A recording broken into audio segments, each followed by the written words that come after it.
Okay, thank you. Yatna say na nyumre ye din commode ya fa Ghana mpuntuo e Ghana ye yo ho. Enuoma bi epopo aba ni once ya ebebe wuram. Na na obeti ye say ye wi akwada wei wochena ye wi wei. E wo say ye din ho nkomo de ehu adekode a ene na mu a ekwakofa sa enuoma yi e de eba.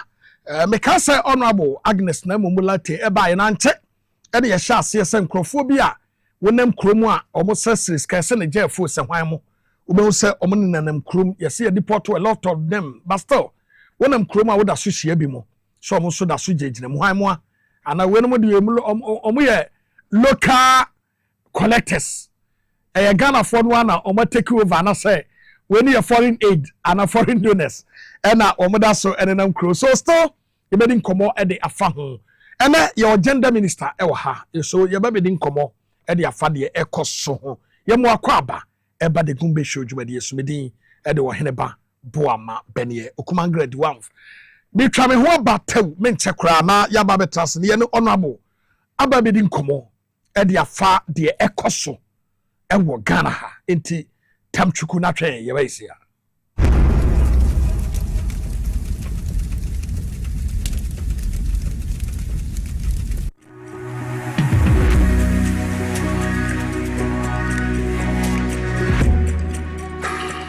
Best Wine is your one-stop wholesale and retail outlet for all your original favorite brands of wine, liquor, champagne at unbeatable prices. You can get discounts of up to 15% off. We provide customized solutions for your events with our event planning and catering services. Buy your well-stocked hampers from us at great prices. Best Wine is also a major distributor of ex-natural mineral water. Locate us at number 34 Ni Norte Nyanchi Street, Jowulu, or call 050-761-3900 for delivery or for more inquiries. Best Wine, caliber of wine and liquor at its best.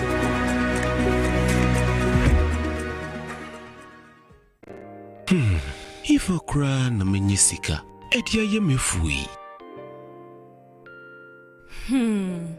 Ehin fapa na menya bosia e di atre medjuma yimu kai kra mabre mi yebusia ato taxi foforo Suhum Rural Bank. Suhum Rural Bank.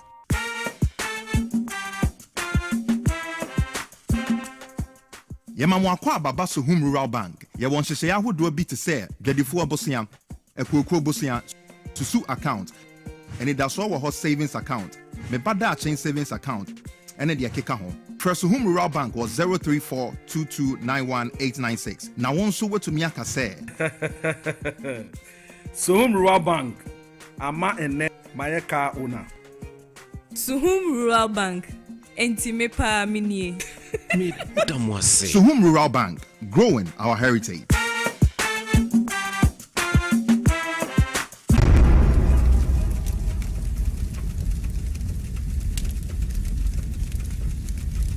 Good yasan edamase papa na ubetumi ya drop down wo comment e wo our social media handles ni nyina so na yakenkan e de amamo especially on TV XYZ and my XYZ broadcasting or XYZ broadcasting on YouTube.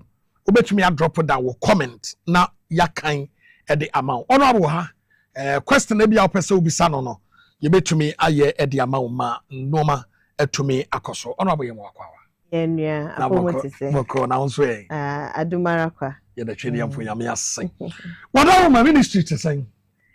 Nyame adom gender ministry ye nyame kura yemu enye easy wosha ministry no efa obi bia ho enti issues to do with each and every Ghanaian no efa yen hu bi enti we won say issues ni ba we tackle it with passion because efa obi bia ho bia unim nipa no kra but the fact say nipa ni ye Ghanaian no wo de ho hye ni shoes mo say hey me na ye di sa de di mi anka how will it feel then people react to it but by and large no nyame eni ye di ni ye oni otutu ye anamo ye we are poised to do our best asidan ne dema His Excellency John Dramani Mahama because ministry no ejumedie eda na akuma so ntino every time you receive guidance from him Emma we yes say we magana for wa boniti mo say den kra in terms of resetting ni impumtu ni nkoso de was say ye nyina ye so yensem na ye kono tata say kosi time a obehu say at least the vast majority of Ghanaians no ye die no eda kwan mu. Okay. And somebody boboba and yes boboba kra boboba ama ababedu me sure say ababedu opnoso yasen kwala bi yina especially hospital ba ko a ababe noon mamo bi hospital ya enkwala bi ayina asemi me sure say wate say na tie na anamontuo be no matu afa ho yo me da say ye edikan meda Ghana for ase madam media edumedia modi se bibinya babia ye ni enhu na yensa endru no mutimi etwe aso ekoso ana ya adwen ekoso ema ye etimi hunia ekoso all over na we ebe ye it's based on sensitization and collaboration inti madam wase say the particular case in reference no wo sha bibia esi enche bia some few days ago na ye ayem hihie pa because like me di kan ye no enyama efa vulnerability ana say ye obi yakayaka di na ade no efa ye nyina ho no immediately community no ejampo into the defense to the defense of the maame no na nyamiadum whistleblower obi ene hu ye ena like we say wo hu bibia na waka ena nipa no etwe police for adwen call so nti anopa tututu ena nyamiadum ikoduru ho na ema me frɛ me colleagues ewo parliament the MP for Ablekuma West, MP for Ablekuma South and Odododio. Yeah. Me from nyina because obi wo ha nipa nkrofo no eti omo constituency. Okay. Ebi mu wo ha the hospital is there and the other one so police station no wo ho. And the first thing was to identify the baby. It took us a while to identify the baby. And before the identification, we didn't come out to the public. And it was sent that police for us. The collaboration with them has been very fantastic. Me, kai bibi ebaya, I didn't get their support. Na COP Lydia medana sipa bibi na me bona maniepe obeye trace any tracking na mami sesia. This was one of such. Na we were not expecting say BBC beba. Okay. It used to happen, but eba fem and see say because of that, you know, the security was relaxed. Na senior we no ekoba no obi ati say oh mami ayaya ne surgery ne wa won na okofi asa ba beji ayaresa and then this happened. Until everybody was up in arms against the health workers. But nyamiadum yehu akwala no the next thing is to strengthen your security your health facilities. Mami fa akwenya we so na mema Ghana for aso ente ayem shishia His Excellency John Dramani Mahama edi eso asem and that was enough motivation for me to keep going and then call all relevant stakeholders. Na senya yedumedi anything won't me ra territory bia if you have time and not emergency I won't fret the other stakeholders eka ho. Enti nyamiadum ene baby is united or reunited with the mom. Ni papa nso omo ani age ebusua nyina ani age yakwa koye ya femu ade like we've done our part. His Excellency Amaya fa eka efa omo treatment any medical care hu nyina nti mene wokasa sesiano we are hoping that the health of the baby will be completely restored na ne maame nso enya ne ho. But the lessons near woman I did for any because like I maybe say what was the story behind almost say wawu na ya an operation ye wi an ba no ye koton wana say ne ye ne den e dey see by now I'm sure say the police will be getting more information than we had as of yesterday. Near a woman say the background information and they say mamia or this jumedi no wa worry or a second wife sebio eba enyam bae nti na akoye or how kakra but many ne hokafo edi nkomo no the pressure wasn't that much but I won't say some of these things no pressure need to be silent. But good thing can say for can be actually even if it is non-verbal communication. It could be say psychologically, she was going through a lot. This is not to make excuses for her because nothing should push you to do what she did. And so there were a lot of background information.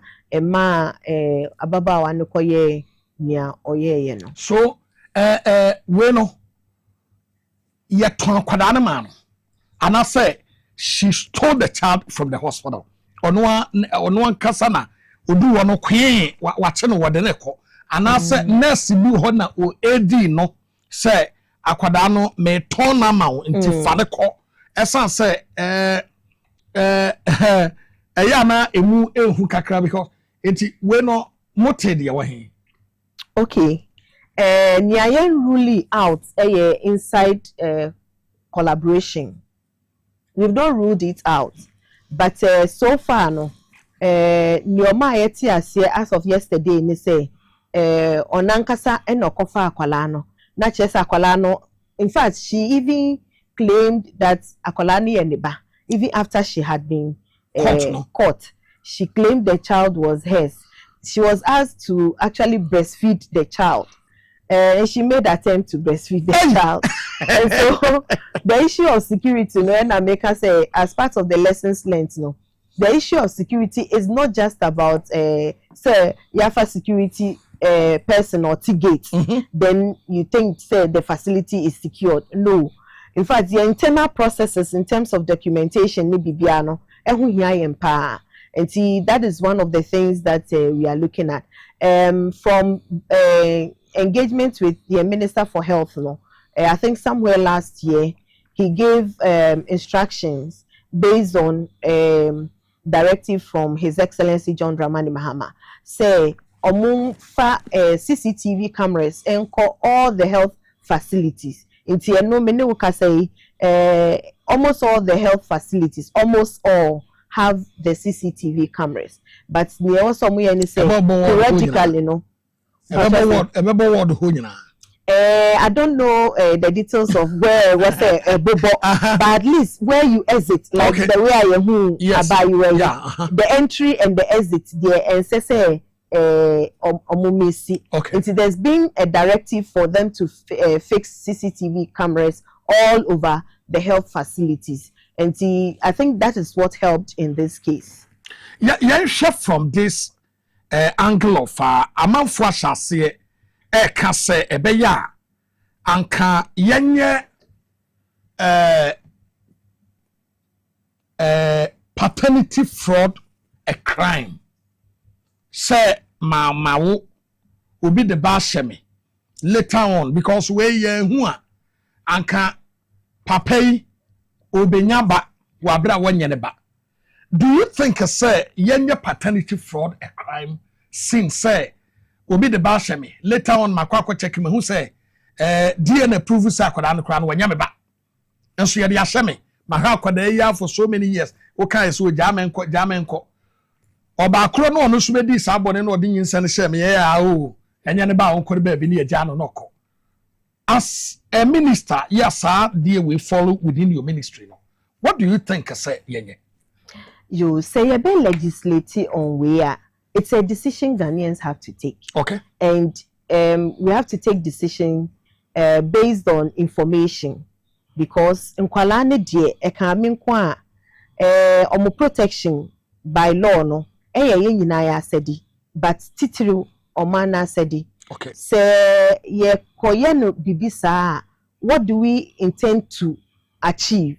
Say ohwe na akwala na nya wodia na yemfa ne say bia maame no ne ho atosin oyare anase we free mu kra.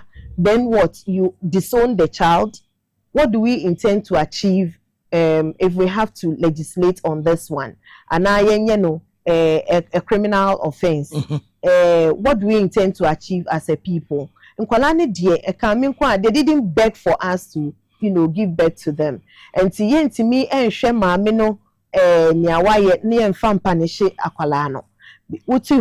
you could adapt.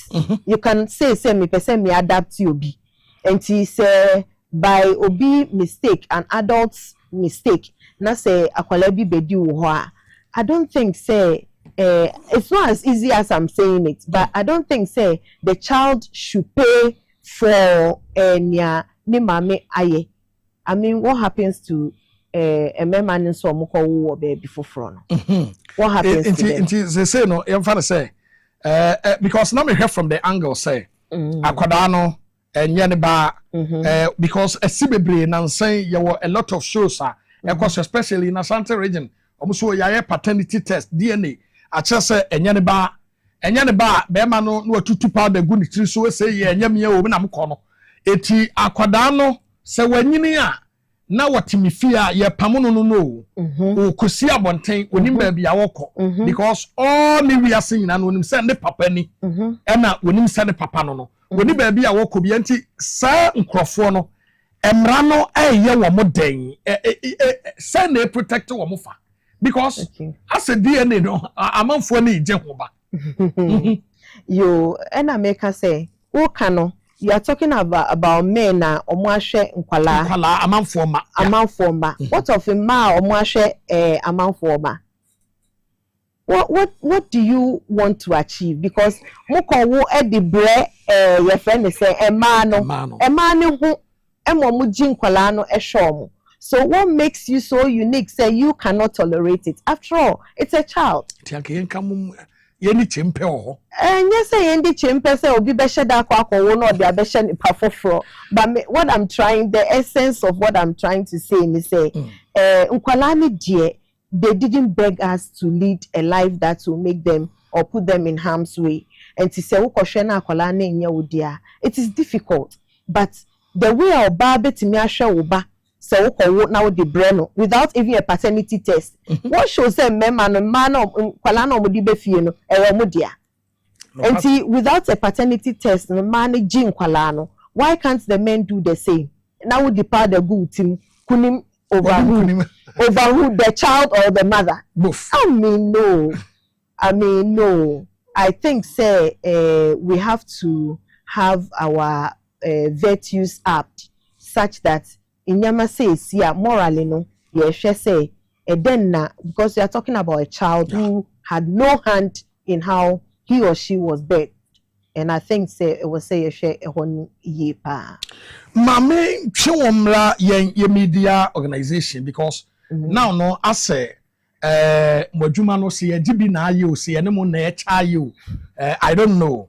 But meaning say especially can have ye ni mean to me kasi ni bibat Kumasi de known pa ye one of the hottest afternoon shows ya eta ekoso na ubehu say te se de keye na obey ede ne kunu akọ wose won hweme mene no netie ya bobra ya ye adwuma ya ye sika nya sika wajame bi wo ho se akoda no wanya me ba ne nasefo ministry no I think say we no mo anamontuo bay na mutu afa because onyame ba nyame dia na nasefo ni nyina no keeps on going na ya po akwada no na waye fatherless because ebia oba no kra no ememe ne da ye doso excuse me to say when him the particular person ebia obetumi akasa ne bani na ne shabra say ya no enti say anamontuo bay na ministry no mutu afa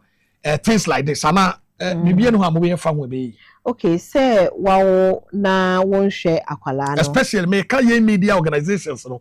Also ye wo other programs e wo ho especially in Asante region. Me person be bia din die. But we wo ha obe so omote ho na sadie na oni ekoye die na eba na tutu powder gu ne so studio ho na eno ano no. These programs yeah keeping on exposing and I say exposing kwadani to danger e outside no. Say that here won something say. Yo, in the first place, no, any act or activity Emma put akwala in harm's way, no, it's against the law. Nti wosha ye nkwala emrano protecting nkwala from that. Nti in the first place, no, obedi jumedie bia ebe hamu akwala biano. It's an offense. It's a criminal offense. Say ebanisa. And he saying jumedie to say senya wokano. There are activities that between the Ministry of Gender and our Ministry of Communication. We are trying to set up. In fact, we've commenced the process to set up the technical committee to regulate some of these things. How we even expose the children. And it's a media for no afar to so. Now, instead of like educating the public, champions of activities to harm's way, then the law has to deal with them. Not necessarily as media persons. Maybe with more specific example, no, I could have tackled it with the specific issues. But like said, you wouldn't want to mention names, and it wouldn't be good in this regard. But generally, no. Any activity that or any act that puts a child in harm's way, it's a idea emra. We need to look at that critically. You share this and kwadayi omonenam street mo SSS kai. Me hu say mo deport to be mom ko. Nya kwada company nyina ka ho. Da ya bo say maame no akwa check one corner. Waka kwada na sim. E waka kwan no so. Rage hey bi mu gina ho a da bia no mo ho. Wo ho anu aboka ni mu na obeje emran se sen wo san kwada no na wo mo free hen o mo di kan de wo mo koye mo de wo mo ko hen na wo mo akai wo mo nam street mo mo su free hen yo wo Beggars and Destitutes Act ye barber review, but it is a criminal offense to even beg. Say na momo no nyo ti a criminal offense to even beg. But oh come on.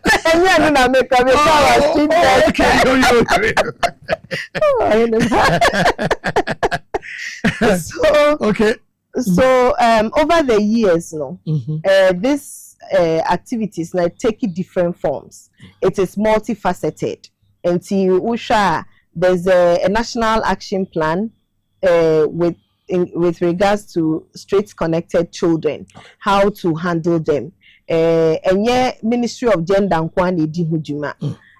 Ministry of Interior, local government, foreign affairs, CSOs, a lot of other organizations. Edi hujuma na nya say yehu nkwala some of the stakeholders assist in tracing or tracking the children omo ebusuafo na ya reinstate into the society, or we reunite them with the family.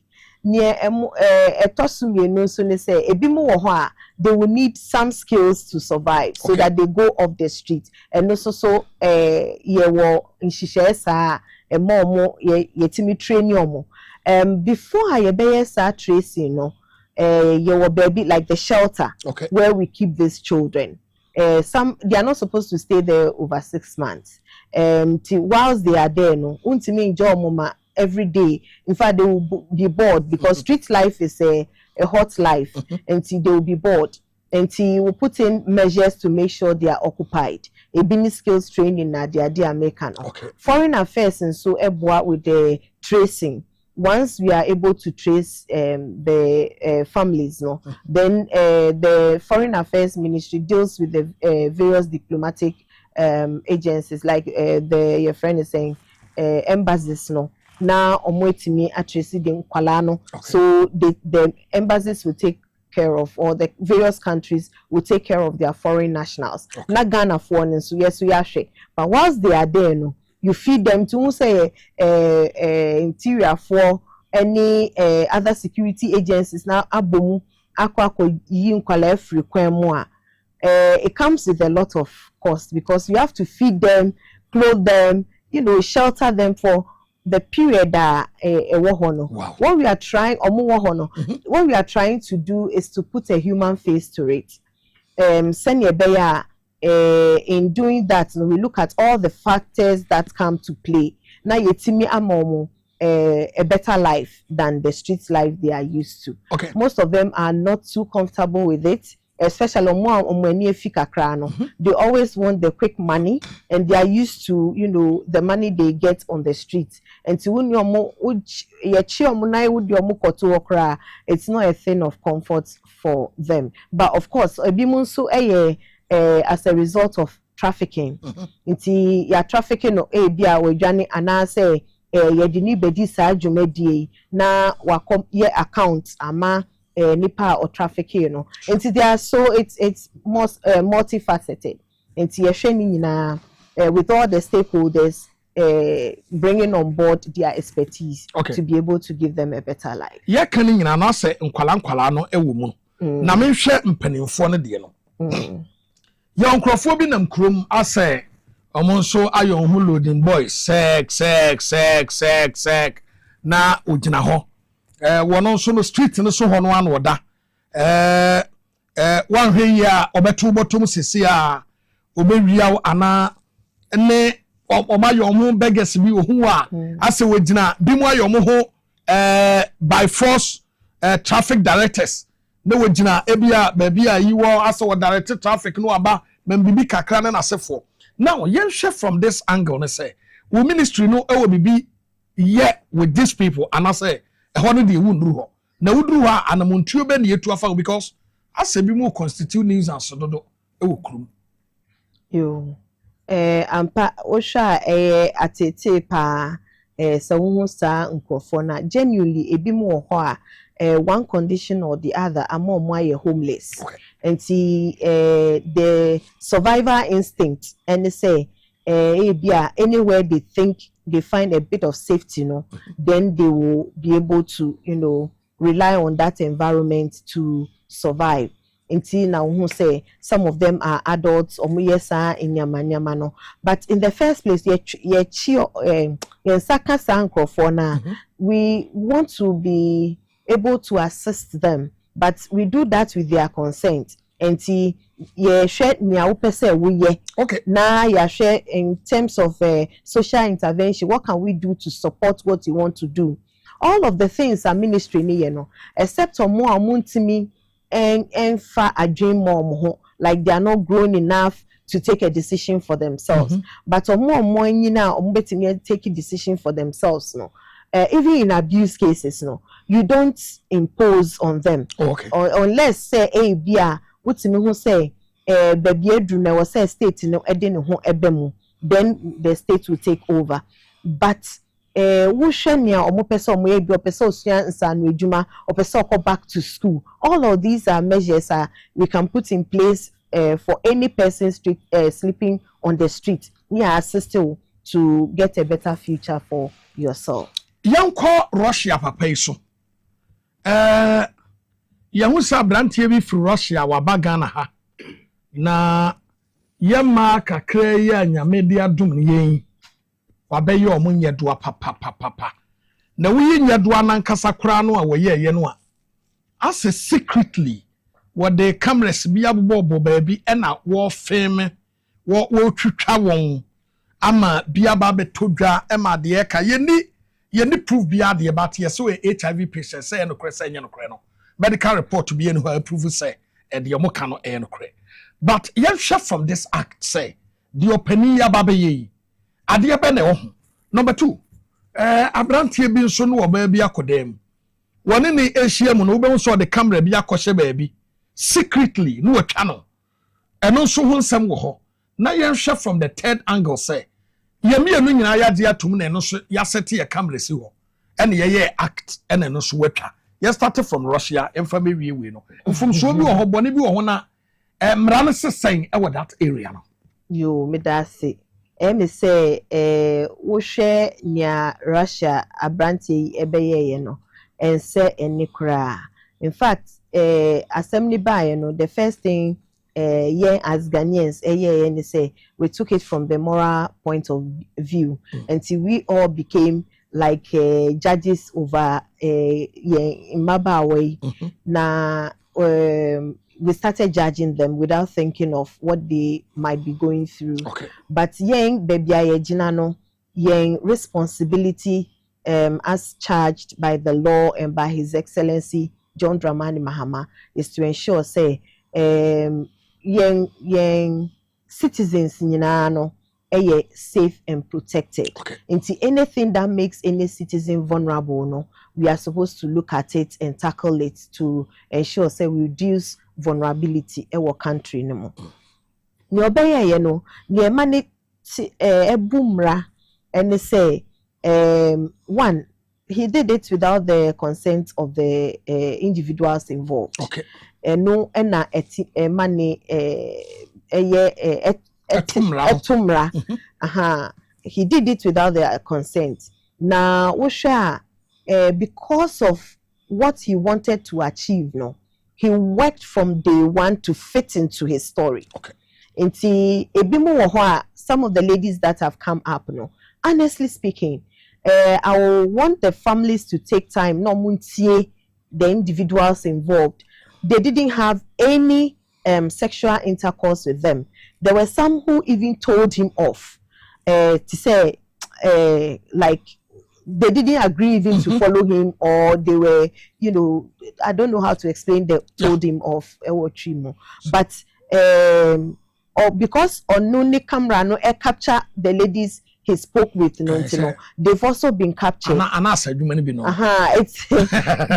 also been captured. And the sad part of it is that these are people who say to say story.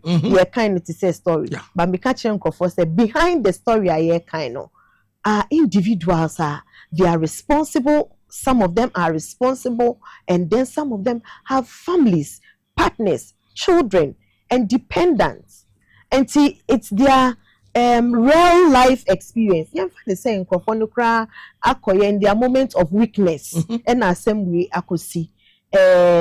Must we be the first to cast the stone? No. We have to look at the situation, what could have led to their vulnerability, and how do we ensure NCBO? And this is where we have the law coming in to protect cyber security law. No, say once it is not consensual, no, the ladies have the right to be protected. And I think yes, they have the right to be protected, and so that is where we are looking at it from. Say obi any obi agree say yeko na yankasa yetwa na ye bi ato hode it is small puno any mo concern, but nim say yenso no we don't allow for these pornographic materials to be openly exhibited.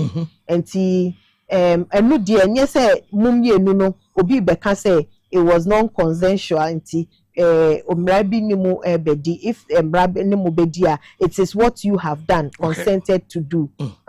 But with wemo dear omo hampene bibisa ena akobane sa until the state needs to protect them. So now Russia no yamana kwa na say obetena ya. Oh, the information we have is that he's out of the country. Oh, okay. That is the information we have.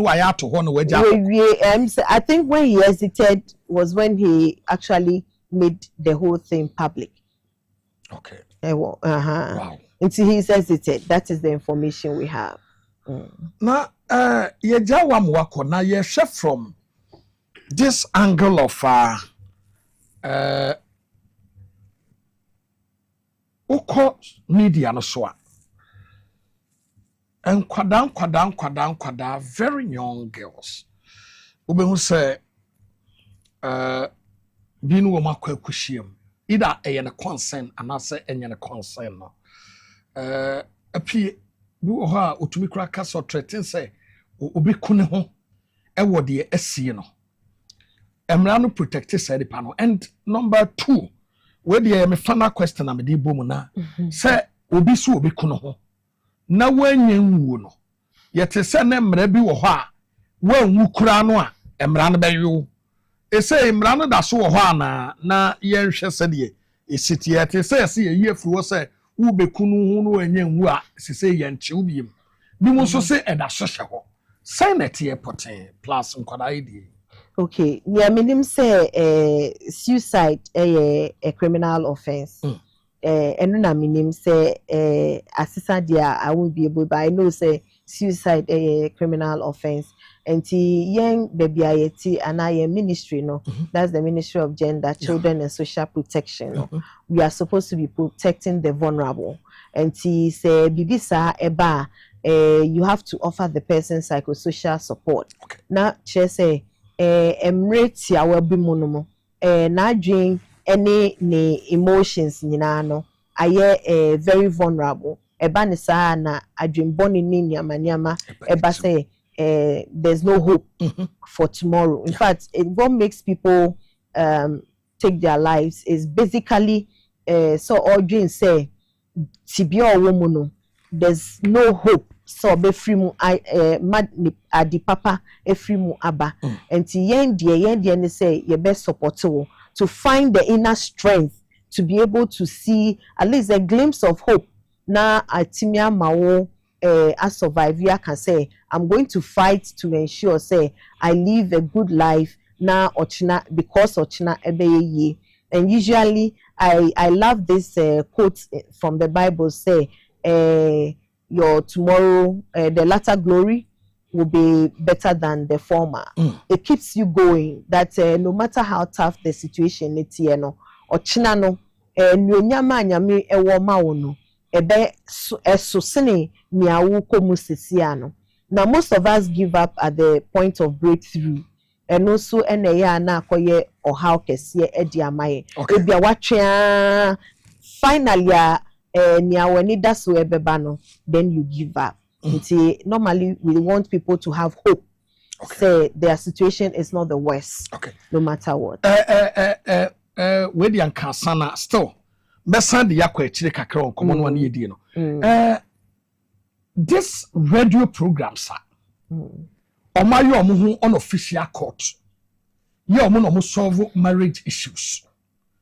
Meaning say eba this domestic violence in asefo no a bi paja etumi ba bedru maboboa no but bi mo ayo ho court to be no we see radio so no wo me sabe wo me se nkruma ene na asefo these issues ene na asefo no legally and I say Moses saying ministry no e dey na wo kan fa ho because a random kwada bebre so homeless. I must say woman ni hope be because of these issues on radio and because mamima a typical example. I was here one day and when you make reference in the street and mention the name. And what fire upon a year and the call antenna program so say ni kunu no one no and then asefo. And according to Prophet Jewidu was one and I will treat mine. And immediately, mine it say asem no ewo radio no so no. And no na ama owura ya sapon entumi nyina na so biemu a ode nam e di free mu no. This programs no say na musomufa ministry no. Yo, me say ohaw kese e di mayen pa.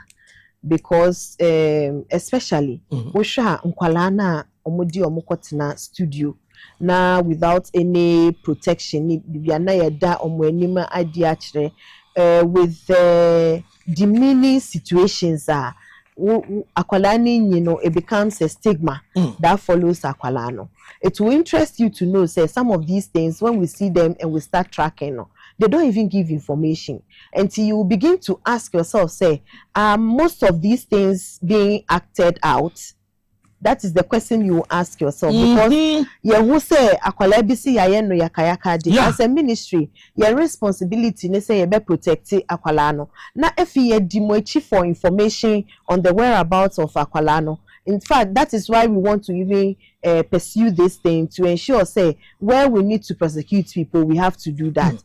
Because if we are seeing what is happening, it is giving us information, bringing the vulnerable people out, but you are not doing it in the right way. And so if we want to collaborate to make sure we provide adequate security and protection for Nkwalano, na say you are being evasive, it becomes very difficult for the ministry to intervene. Now I say here for just the show.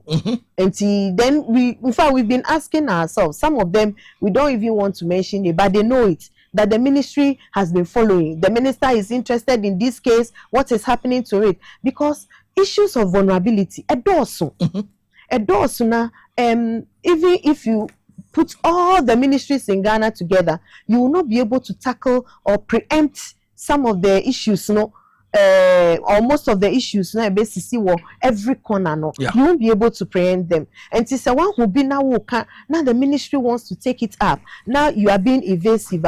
It becomes very difficult for us to be able to, track and support the children. Okay. And see, I mean, some of them we have a feeling. That is why the technical committee between the Ministry of Gender and the Ministry of Communication, such that we'll be able to stop or curtail some of these things. So don't come to the public with the information. Now one man for we don't want those things to happen. And see, very soon we'll clamp down on some of those people. Okay. Wakwawu hospital. Na yesi ye kudwari akwala na ba. Brief ne yabasa akwala ne wu. Ne bakro mfa ne hu no. Ne yesa baji sika won ho. E de yesi ye de kwakusie ne ba no. Akoso hospitals bebre. Yo beti an se me wo ye ne yesi akosiesie akoda no ho aba. Ya yesi akoda na frim na wasuan wakofie waseme ba no me wo no manya no. Se issue bi ba sa no a ehefa ena wonfa na semonko obi simi di akira ankosi aga me kai seme wo hamre bi ema abrantie bi ede ne babae se okowu no kolebu na ede ne si o ama akwada ne nsa baako ye twafiri hokra ewo kolebu e was see ma akwada no compensation wo di akira for so many years, God knows how many years sabrantie ne tie mi a asemi eda so ekonko ho ede ba besine. So issues of this nature no ehefa na wonko wonfa na semonko hin na hwan ena eso mama no we ne my last question na mabisa.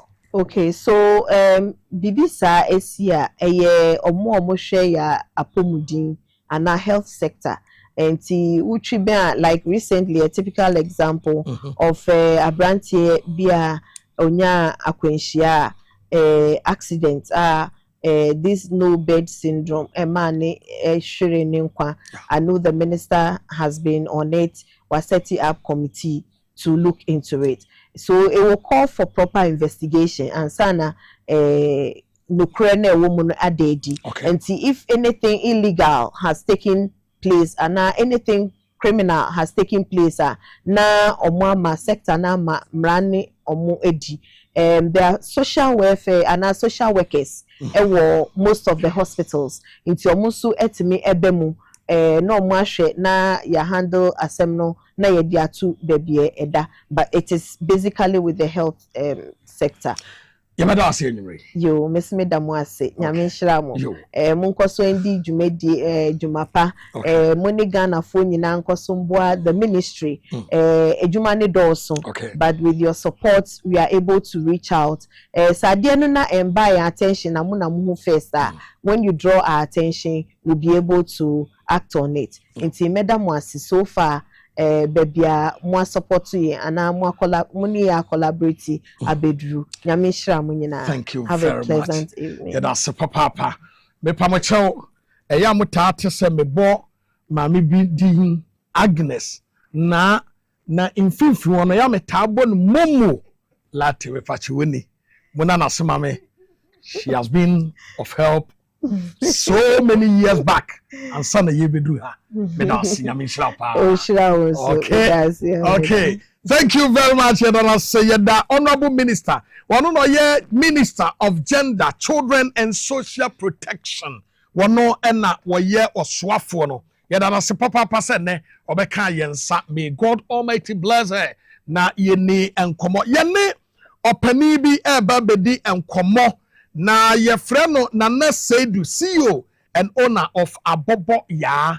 Ye ne no eba bedi enkomo. Ede afa a lot of in some ena ekoso won say yaka abobo ya na ya na manfo ebisa say abobo ya kra ene den abobo ya ye kro but beside no abobo ya esan eye won say tricycle no de enenam krom ni nyina no obi ahia no obodin a edin a oka eye abobo ya nema edaso no de omontanka abobo ya no na mka because abobo ya ene the first tricycle a eba krom ha ene opani na nkasa the CEO of the company ewa ha ya ye no eba bedin komo e dia fa products a wo de eba ene prison service o makomo abom so mo ba bedin dwumason bi na Ghana National Fire Service so omo no omo ewo dwumason bi a wo mo eba bedie ene ne ye ne na hie ye sama makwa ba bi mira odaro mammo akwa ya kranto na boko de adominenti. Okay, then I said you CEO and owner of Aboboya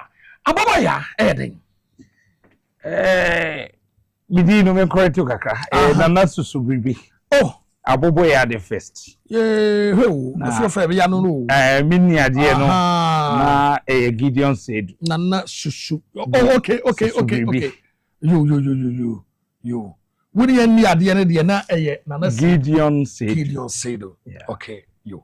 Mate, intina na susu bibi yeda say esamo wakwa babi. Ya kronto hene. Yani nkomon fanfa abobo ya yaka ho asem ewo kuremu so many times no ede no eyeden na eho nkomo tese. Yo, mini abeda wase. Ja.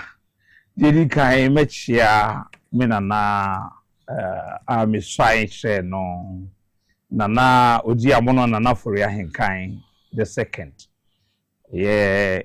Bozan mahene adawoma eka aboboya ekro ye wo me twa me fuma mame papa ne me mame ye kokko akuafo a omo edokwaye ye kokko ti osoro ye madom ma kwanya ba ya metu kwan kakra they say the way ye tikoko na ye shekoko obotum ne yesoa na me PBB am de beba Ghana na yetim di aba besom eno achi so kra no go so bi akotu banchi kakra twa bode say bi o de beba krum no aje so ko taxi na nya ba bi aso na taxi timiko enti me ne namwa na Japan ba bi me ko hum tricycle ti me hwe ade ne fare ba na no mo say me de ko mi krum Ghana e bebo kriayo afi so bebo a o mo e wo kru kase mu edidwa omo ewotu water ne ade nyina atimi de atwenti no ma me try some de bibeba na me ba ya me register yan so man go fa din foforo bi ase ekro no a ye wu me wo mu twa me fruma no ekro ni din and the register company eye Aboboya beginning me na Aboboya enterprise that was 2007 na me hu say emu pija na be na Aboboya company limited. It's made the first person made a tricycle eba Ghana na ho den no sonko because we na soldier for na enye different factory bia we no soldier for the soldier for ankasansa no adwuma na me krade ba enti Aboboya na ekro we ye Korea soldier for na ye we no there be Hong Kong.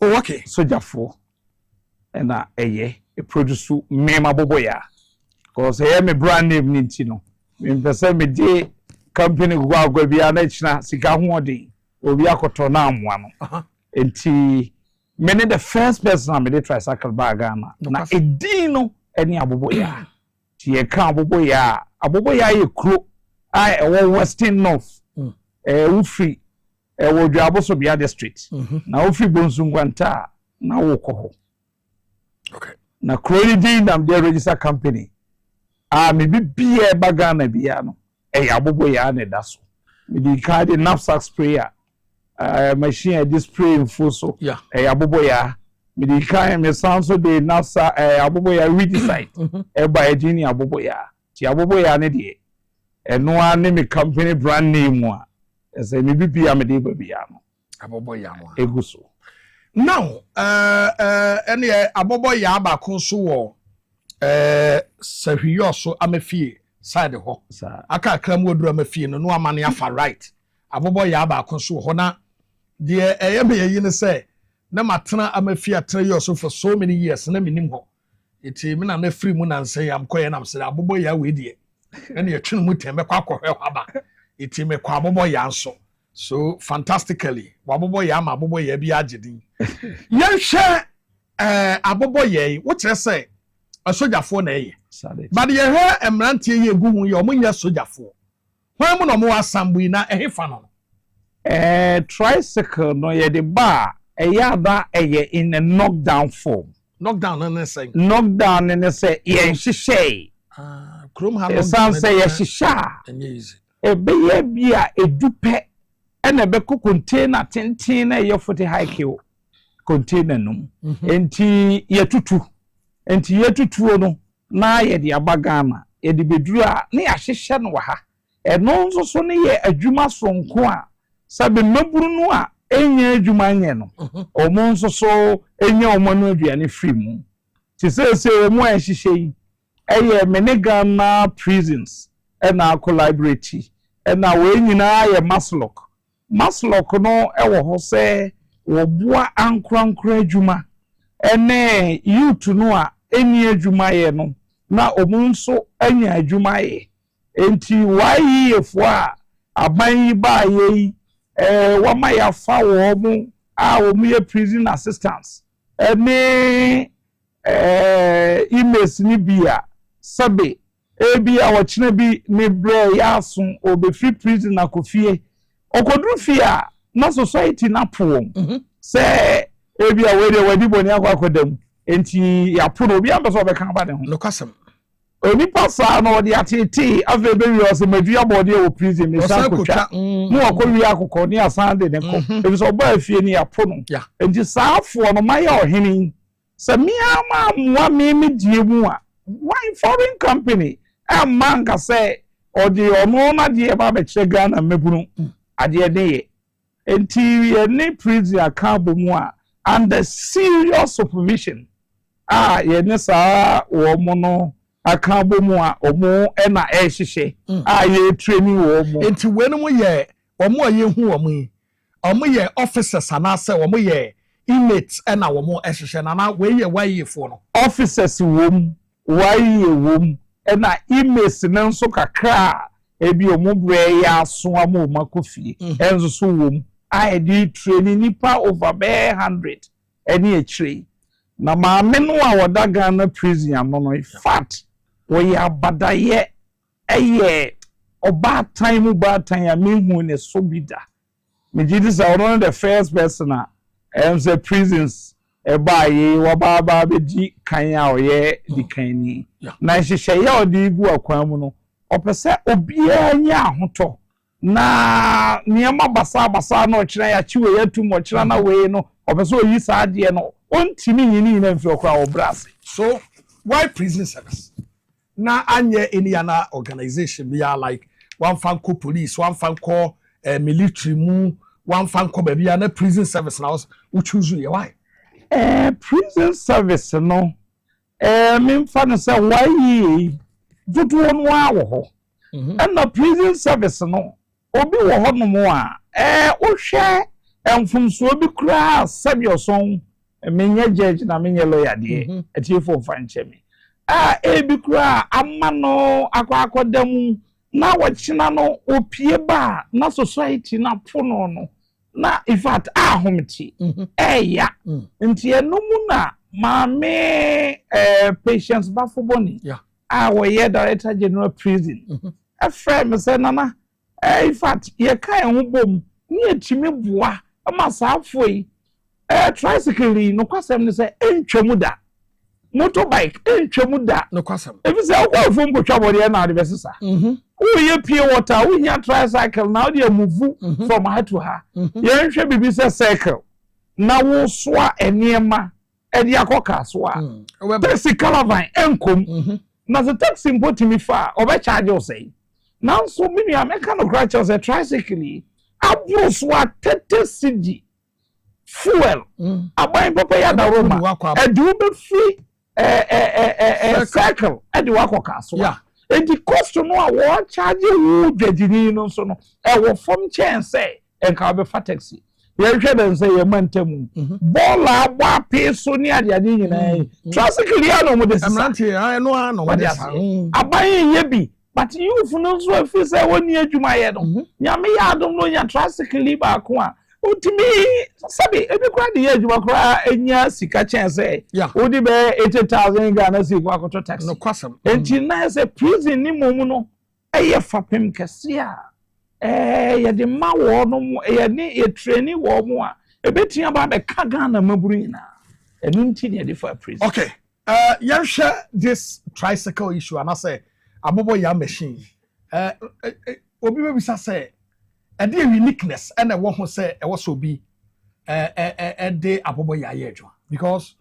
mahu spare tire bi bo ase the aban sa na ni nyina te na say abobo ye nkwa na the shubanti say no kwasemu ni na me say bi mu say secondly this particular machines ya wo dey abey what say under Maslock money Maslock na ye exactly eti Maslock no edge what the ma work and pay and I wo ye ne den say na ho something oh Maslock no ne die ne say Maslock yemfa say o hye aban ase office of the president kafra che mentimi nkasa ma wo no mom na enso so mekirem kakra ne die ne say obwa ankronkro adwuma lack of employment nipa dodo a eni adwuma ye wo manum no edoso enti no waya say waya ba tampa no focus yes obi amenoma no enti say ohia bi na oba wonum ho a no wo register no mu di amam na sa wo di koye adwuma na wo tue sika ne de be ya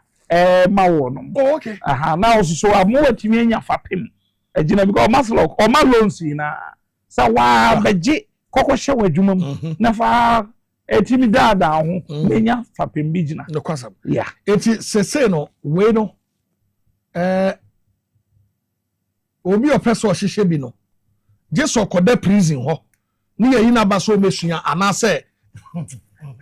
anase individual so betumi aba say me pese mesua ekwanya ye faso a ye hyehyɛ because otumi hyehyɛ de ana kyerɛ sɛ ya automatically obetumi afix no enti emu hyehyɛ ne tesen wadawoma enye ne hyehyɛ nko a ye kyerɛ om sɛ ne hyehyɛ ene sɛ ne si repair no in case of ya nipa no betumi a repair sɛ de adwuma sua kɛse o adwuma sua kɛse a ye ya ma wo mu me ne madam patience bafoboni ene Maslock nana ya Abigail ye amagana mebunu free ana mi bi say ya mo free no say madam bafoboni de ono hwe prisoners so exactly ese say je ye boni ko prison ho ne yesua bi ana oh dabi ayo dabi say me won krabata kese wo kumase okay na moreover nso so no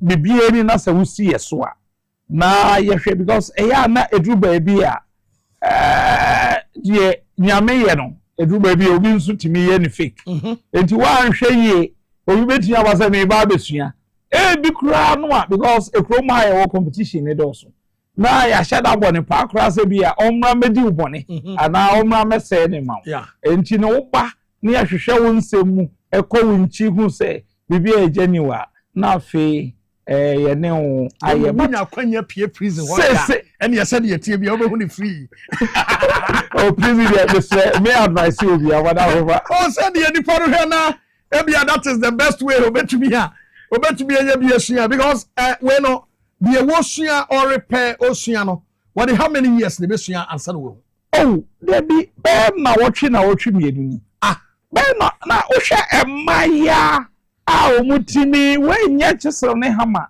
that's machines ani ade hyehyɛ wodi so mu krna mi abotunum na wodi de here so bo say we sha enti enya de ya hoɔden dwuma sɛ sabi wo kwakɔ ebi within na wɔtwe kra no obetumi ayade na fe no waba sani yɛsɛ ya obetumi a repair between ohwe abaye ya wogina ho ya adwuma wo ye utimu sɛ enya hoɔden dwuma because onye obi a owa hoɔden bi abro so na so enti no nyasa obekɔ prison kwa wo de wo kɔwura wa yiye mu a why youth and employment agency mu a obetire nya akwanya no so we serious nko ade a usua na de abobra because we entwam da entwam ana ba bibia wo bia so no obetimi anya sabe so no de na otimi anya bibi atoduani adi ti abusua kra po a wo ani da so enti na se ne eno so tie no okay we are still on it ye din komo e dia fa de ekoso but yen focus on this one na yen hwe ade this motorbike looks like security motorbike but ye who say as a bibi so bobo atire ana no so ya twe ho abobo ya we ade moto no ye de ade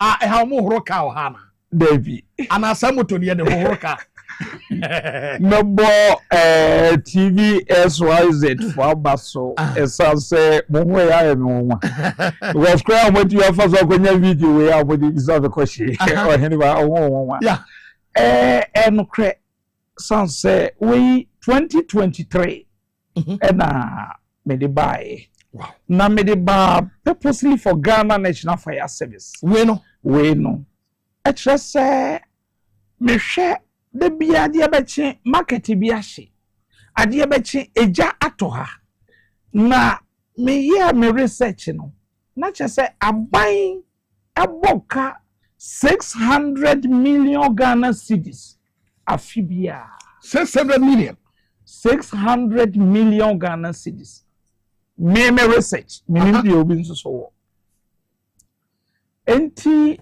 ewo jahihye ho edwa sei enkrofo ma asei eni ade enti 2023 owura bia no di Ghana National Fire Service ni me friend Mr. Julius Kunu Chief Fire Officer timi koi buku appointment ene ne koshiai na me de to mo anim so ne eja ama eniema ha adwen na Ghana wonya akwaje bosia so de kwakoye adwuma na de be chija atom ahye asai na akwakoye ahohiahia ne areho nti no mitutu kwan ne no mabrochire no mahunu say de bike ebeboa esanse problem pa me mahunu say edwam no eya na ho ye congested can't move and moreover anso no ye Zongos community no yesisi adan na bebe ho and say a jumbo to baby say be ya fire tender kese na fire service for dim rikade ba na benya kwan kra timia koduru ho no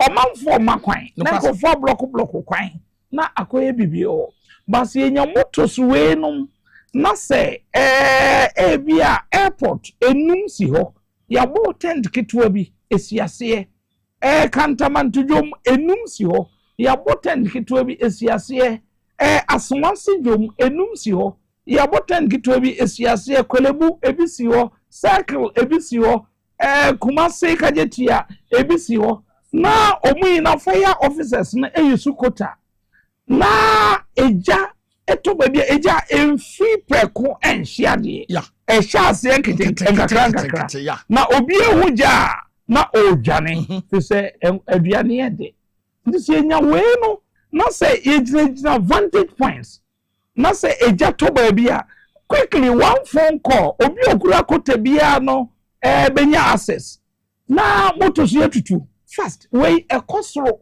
over 20 meters tall demonstration of fire officer Ghana National Fire Service headquarters or demonstrating. Okay. Akosropa. Where medical do one so no. Yeah. Say the sin one no. And the sin one no ahoma na what one wa. Enti say studio hey bike this year. What she ahoma na kwot say your friends car kwan no. Na wapeja ba bi agency bi motos battery ana minim se ne ejana kaseti. Ombe dum no sonko kra. But me de buy no when for your ho adwuma de say cry do say me no matras ya me research enya me nimdie na me de aba ave cry people say sabi ye mfama o mo no omumomo nye but obi kwa say one de no the poly tank be situ na nsuo na dos they say abai we ye eja o ye listen government TVS we didn't say enamuduma pa mo yi ono akura hu na chemu amede yi man if you say no hwe moto na ho de now we no ma hu say tank bi de that to yeah eno na nsuo no gum no the da esro pa no first one no your friend say gas eno na eje emfraba epushi ensuo no e ma ne koso afedie ebobo side no baku bia no ye 25 liters and no the ebobo side baku bia 25 liters wow and the me no ye 50 liters and no so ye ensuo ya mix with foam and no eko emframa na pushi ensuo no emma no etimi dum eja no emma no etimi ko high ensuo ya mix with foam nature say ensuo ya de ensuo ya ti ice ehuru exactly there be the as a chemicals and ya mix sensuo no fire for will be ha na no so je kraba there be dey na wa e wo fire headquarters oh okay say a fire tender kese no just see omude ko no enye nsuo kwa fire forward ye omudi ka ho a eno no netimi bra ejada no ase one time ejada ase bra be pa chewa wow now e fa na ya feel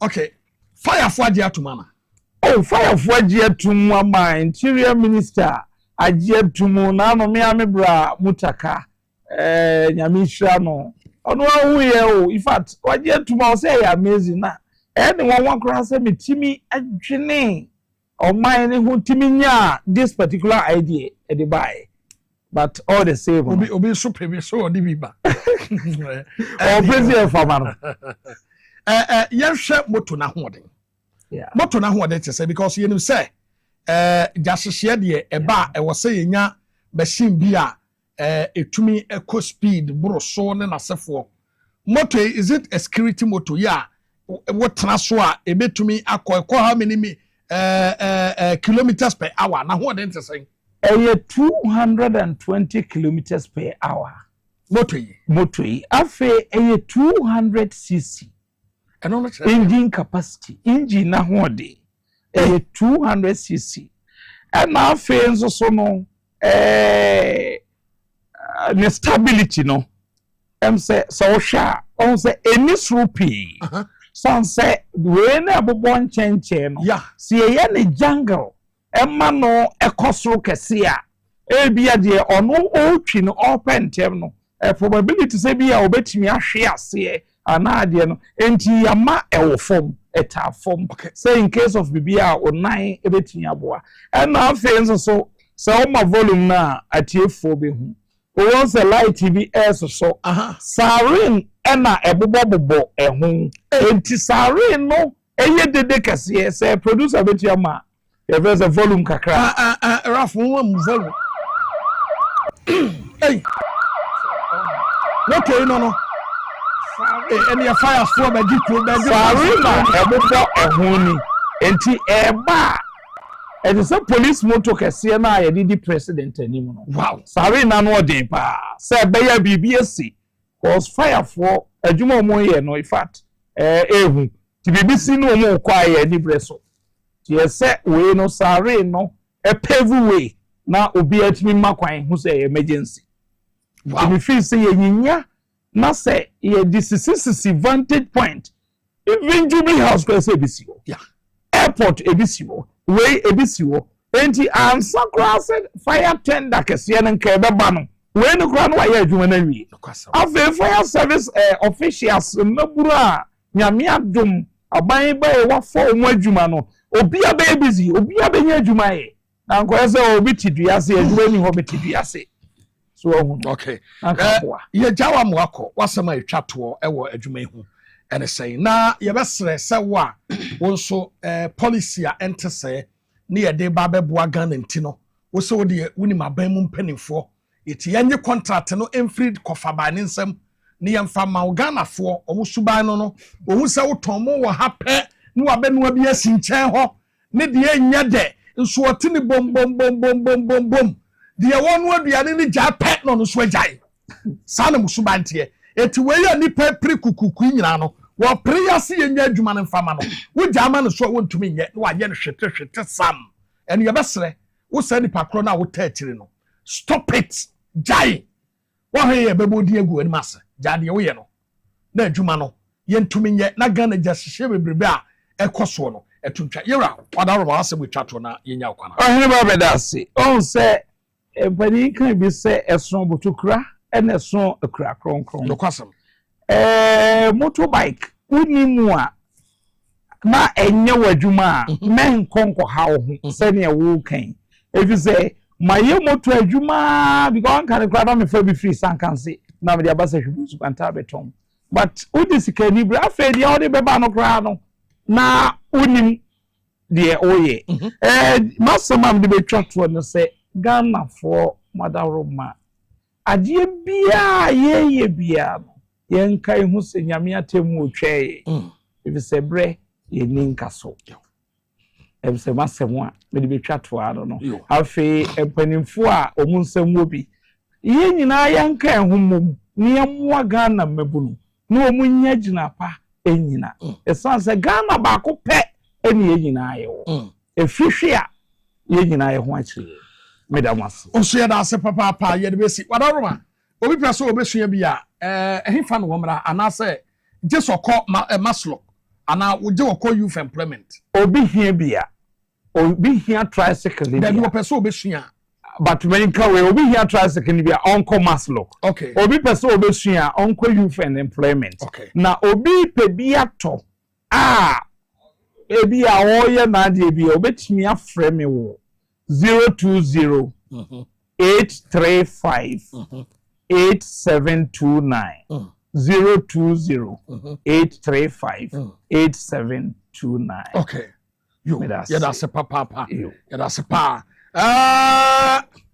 Boachi Gerson chief fire officer sahi dwuna se o hwe dwumadie bi live o se dwumadie na ni je ho na we so ebebo mo ye gira we so atwe ho abatew akọ anteke ba ye ba ye ne sahi yo ene ye twa ye ho aba ye ba ye ne sahi akontomra MP ye ne be hia na ya trase de nkomo ye ba hia.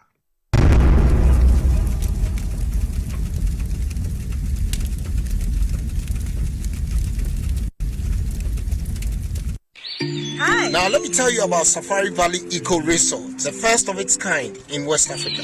Upon your arrival, you are introduced to your butler, who plans your itinerary. We were surrounded by wildlife from the moment we entered the eco park. So many activities, all in the same premises. Visit the gym or the stables, they have it all. At my break, I'm able to practice my putting. We also went fishing on a man-made canal. Our tour guides taught us so much about the wildlife and how to interact with them. They used only electric vehicles here. This creates a serene environment. I'm told it's over 1,000 acres. My cabin here sits on 2 acres with a large terrace space overlooking my private swimming pool. Now this is royalty. They have their own farms, thousands of fruit trees. I can also have my lunch here at the waterfall. Quite a beautiful place you have here. Visit Safari Valley Eco Resort in Ghana, bringing you closer to nature.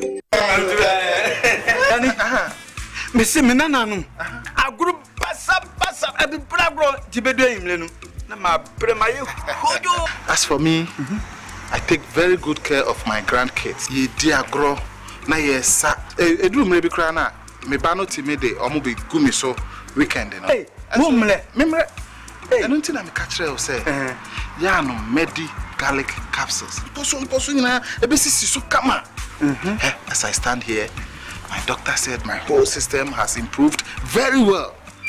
Medi garlic capsules. Yes, Medi garlic capsules.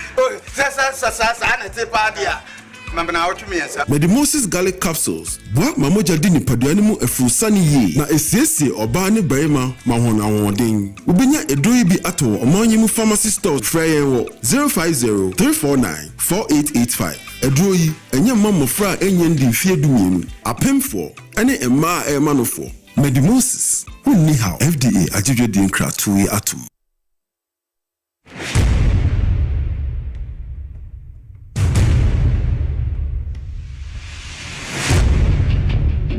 The average human body mass should have at least 60% water for optimal performance in any physical or mental exercise. We can help you maintain it naturally.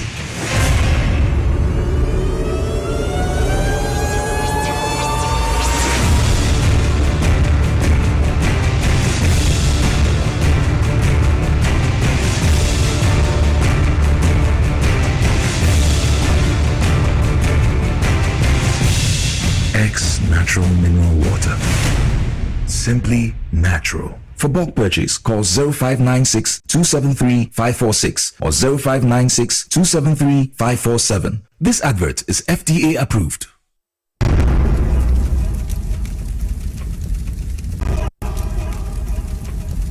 Thank you very much, Yatrase. Ebrede Drew, yeah, what's the last phase of the program, Yade Ebremo. Na Ebrason, yeah, what's a certain record straight. Na Yamagana Funya, and who say, well, my way and your NPP, dear. What you say? Na a yamin one was say, and my wherefore a man you quote to say NPP. And ne, or man ya kukudu and nama bontain, a cancer phone. Nanka ya probia, one no Ghana, no pasa Ghana say ya. And ya probia paso ya Ghana ya, nanka ya MPP. And ne, MPP fanya kukudrone nam kokwa se ane nam kokwa se akwa frafra manfo akwa bopa wo akontombra MP nyame betua oka John Bu atata so wani nyame tua oka emfa sama uma wanya kukudro ane nam fiefie mu e bopa tueska e mama for say yenye demonstration because Aban is giving 90% to cocoa farmers because World Bank and the real see a German so yati cocoa so enti abandon to me sustain price a wohono what the 90% makuafo say abandon and saga na sika nyina emfa makuafo na woman sinking tino when them etua bribe e mama force yenye demonstration utriso no apampa so yati krom ha and am obi koye aduma oba for stock ewie ye efa tire kwadi sika kotua kwa won kotua wuti krom ha ene ye ma contract obopa se kono kokosi dan ma na sifo nya ba bi na wuti sika ne ho ana odi dwane ye ekosi dan fu si ho onto see grade ni nyina you this person you call yourself South Ghana oh we don't bu atete you call yourself say we do Ghana because o man we no we di boni ene ye down na nam hokwa and this ba ya yamu okonya ya uda so ne nam honti no wo ka se jama bia wonya konya na nkaba na uda so wodan sewom e na wo twere wo se a anka sankwase demonstration we anka be because NDC dia your mother for all and my father for all it will buy your father for all business no more practice it you think say jam when your time to speak nonsense from your mouth stinking mouth and some huna kwakwa what you say some fool where you kodi ya no obi chobu abu kwa you are nobody we are former member of parliament that is it what you want Ghana what you want Ghana muna mu kase ma bia company wa eyi akontomra mo be rice mill factory said dia besine na wie kosi sen cocoa farmers e wa akontomra sen na odi wo ko wie ye MPP aban sen mo wo ko wie ye and now when the kukubron na demonstration don't go at you are one. Be very careful. We are not going to allow you to destroy this nation. And not going to say, some more be hiding behind the mafia to do that. Bema, Jinaye. What? And some fool kaka. And some funny santantan. No man people phoning them. Etia bribe mama for seeing the demonstration. May God punish you and your descendants. Mo no gana kete. Kuranu amu benya bontino. You think it's a gun and you answer. Kuranu amu benya bontino. Madrid sa gun and you destroy. Kuranu amu benya bontino. Madrid sa o my Ghana yes sir kwa. Ah, Madrid sa yes Ghana. What Johnny Buatete? With Bema and can pia bontino. We pay Montano. I said, not to be. What was your alternative?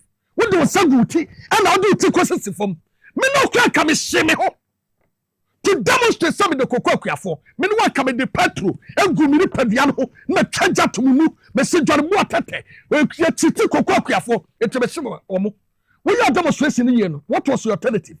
Price in our honor. Send a cardinal cocoa for. About 90%. Only 10% pay. And was so fanya administratively. Send and count mamu. What will be your alternative? Yet to come her. And the Mukofa Bushiri be Ghana so. What call us so konya? I want a pumping. What to a whole V8? You are the cassim. What call one catch your hillside? Sharibat Yame. When we TV station, radio station, near 2 1 konya up here, near the Yabasiho. What's why Nana? It will be in Oklahoma. Yanimana to Kroma. Yanimana to Kroma. And fear me and somewhere. Want to me and took a comodacro.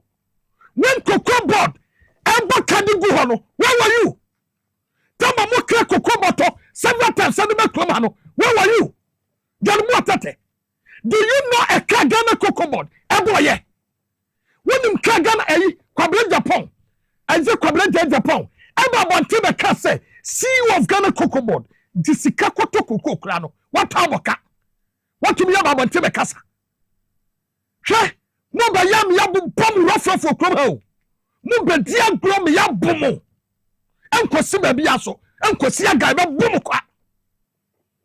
When some phone Cosia, some of the good Crom Hanua, no being to be Casabiatramono. You are going to pay bribe. A buffalo. What do you know?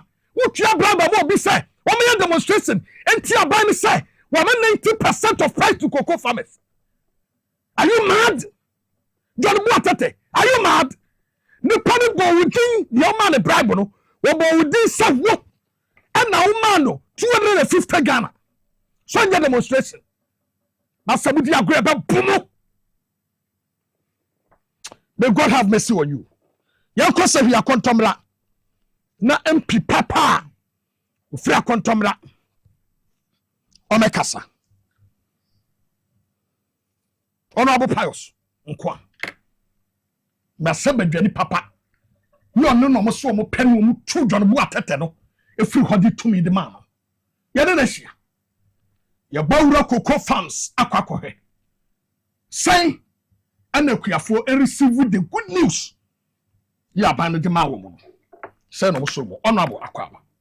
Ya me am Joseph. Na hot say. Nyame adom no Bible. Me ho ye pa. Ya fast da manyame. Amen. Yo.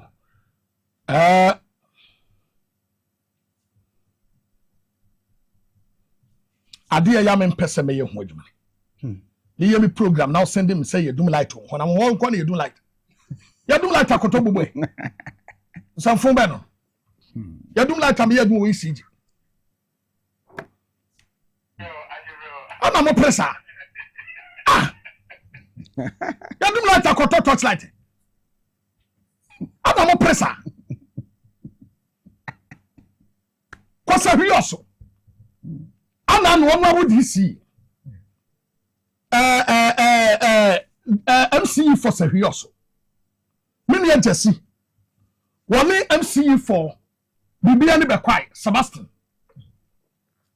I must say, na periodically light edundum ewo bibiani ene sehwioso so omo call asanso ketuwa mu ho baby a power station no ewo no omo call ho so omo kwa cheke but omo cheke ye no omo hu say underground cables ni bi ebreki etianu na ntumi fa light no enko no eto omo call report ma ECG fo no na wa say omo ye side cables no eho adwuma omo transi no omo hu etumi fra no so ye wo ha ya ye adwuma masa we like to do much na ko St. John's ko catch omo say we like to do and test me some message phone bi ya bi mbuafu pa ono abo akwa ba bi ya me ni anjo so no yamu wuramu akontomra tesai na nkrofo bia ye demonstration ene ewa akontomra e dey affect the prices of cocoa say na eko yesi predecessor the obedi na ade the obetu no free hoi ni wodi mu bi na ne nsagu ne tin wo kɔ no we say senator yo me ni anyumre ma me fa ofidie so na me nchia wahwefo nchia ne titiro the president of the Republic of Ghana who for Eura John Dramani Mahama and pay me say o program o hwe pa anti o hwe e den chi mu den e de mano na ene ne yehu wo sehwe also as the regional capital of Western of na MPP4 led by Eura Alexander Boatete say koko boy ye dia makuafo no onte subida nti kwakuafo enti wo hu boten so medi na chi na ye neri Eura John Dramani Mahama ne ndisi aban ade ba ko na bi hwe demonstration no na omu de pictures ne ba ye me dani say akuafo no eti Eura John Dramani Mahama ase echen woma age pini ese ombeye propaganda eninti enese ohwe numbers na mi ankasa medi mani ehu nipa ni bi omo efra akontomra akura constituency baaye no mo de ninim omo nyina okay na meti hei sebe ye kokoko ani ba koko ya na edi free class 1 edi hwe ye ya na ne bia ya duru stay na koko no ninu ya no ehun se ye gya no ne ye nam agya ye hokọ koko no ana sesei ye hu adwuma enti the true cocoa farmers e wo Western North uhu we ya uhu se papa we de o kokofu we koko na ode hwe na busua ne bibia no na sankofo no omo amba be participate wo sa orchestrated press conference ya de agite nkofo sika de free nkran ya han ka so you are surprising and obi frɛ me frɛ putu and of all the car no ko see putu musa putu phone fi catch from say eye papa se ye be ko ye fom akodo ikoko no na da achi ni da so obeba a chen say e betena ka mu yakwaji 30 cities 1 million say ye ko demonstration and unti the true farmers were Western of no demonstration no o mama ni titru ni say nana oti we uye kokoku ani ba and I don't think say Ghana buying ye bibi boni bi de atia kokokuafo a oti we be support na kan titru ye members of parliament Uba Western offer an NDC dominated region and now me know can say yes set record straight out of 9 members of parliament NDC for a room ye baako and wotwe nti do you think says MPs we be being wotwe na say ya ban so obesisi yankofo because the most economic activity here Western of no koko eti akontomna phobia koko gaboso phobia bodi dua every all the 9 constituencies no obia na dwuma kese a oyeye koko se ya ban se obesisi koko akuafo do you think say ye betana ho ana nye sa na te ba no kura ho ne se yete Ghana ha the year 2024-25 cocoa crop season year Ghana bakosem cocoa bo emfaso ba so pa den so boy akuafo nsa anye den anka me na oti hwe the whole of 2024 cocoa bo amansan dwa amanso etimi pagya ya kodu $11,000 to $12,000 Keton, o kan ton na ekuafo etie me. Ya kan ton ye badge baako edunsia. Enu nti saa time no na ohwe kokoo bo na ye hwe Ghana ye koto kokoo no ye koton amanani a ye de dollar na ye de kwa akwaje ba ye du Ghana ha ye ni dollar no ye se $100 ne de basidi na ye nkasa obi otie bibia ne mbe ya adwin se Ghana ha the year 2024 na akofo ado ni wura ba omia omo ete Ghana konwa so no se wo de dollar baako a age se wunya sidi no baako edunsi ansan na wanya dollar baako enti anu na ye NDC fo ye hu se koko akuafo ko NDC aban efiti ye wura John Dramani Mahama bai ebetena so ye wura Tamansa abako ye wura Lawrence abako ye record say ye de ye ba ye to koko no ye ma 70% o ha abupen abioson na tam ye de ma akuafo enti ye ka kire won se sika kakraka ye ba aban wonsam no aban utirimu na eden because say ye hwe ene dollar ya mo ankasa mamamu obone amoti hunti amene Ghana ma ye sidi ayesebe ayete say paper keke ni ekura ye no a o say kuafo no mudi sika ni bi ye den e ka wo ho ye kan ye bo won ma ye den o mo ntie tata mu nana ade e ha me ni Oheneba de eye mo wanwan say na papa yi MP a nyame nchadum akontomrafo ehun se ba bi ode ye kono nya omoji 2 minute de ma me no wo Ghana ha wo hu se sata no ye sisi akontomra kokuafo wo hu se na sata no ye sisi se yo su kokuafo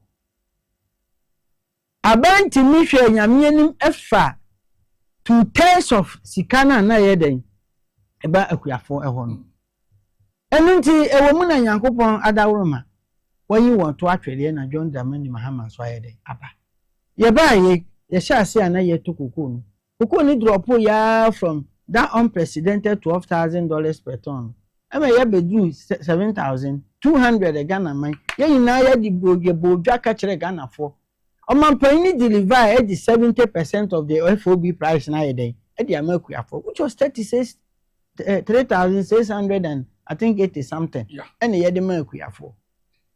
As a result of say koko and Ghana first in the can koko asem a edin ana yete ya Ghana ni Cote d'Ivoire bena se ye kan koko asem a oman bebre enso adua koko ni bi se ba bi e ye wura tetekwashi ko wura koko ni free wo ba Ghana e ma Ghana ye na yete koko no omo si bebre na so afọ mo adwen na omo fi se koko ni ye major economic crop nti omo so no omo dua bi e de mfa so be ye den ebeba nti ne uko ewiasimu ha most of the countries say dia koko and as a result of that no koko no ayeden abu emene koko ni bo no ayeden ate abafam na sabe enu achi